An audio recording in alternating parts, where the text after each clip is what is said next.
I was the most tired I've ever been in my life in 1959 when, during spring break, we walked up to the top of Chinook Pass in the state of Washington, and we had an easy walk up in the morning.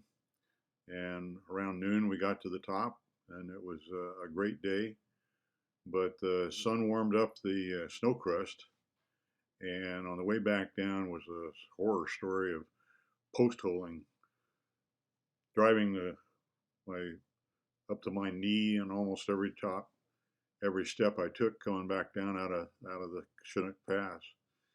So finally, when we got down to the tree line, I thought maybe I could create a set of snowshoes out of limbs from the fir tree as well as some rope that I had with me, but I didn't have any luck with that. All I did was just I got colder and wetter. It took about an hour. I gave up.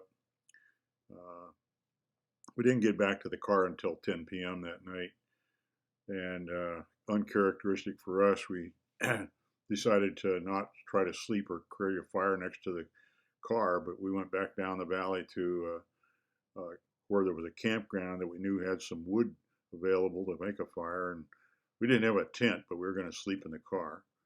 On the other hand, the we before we got to the campground, we ran into a American River Lodge, and it was totally out of our character, and we had to wake people up that owned it to open it up at 10 o'clock at night to give us a chance to get in a warm room and take a shower and get a good night's sleep and dry our clothes out overnight before we headed back home the next morning.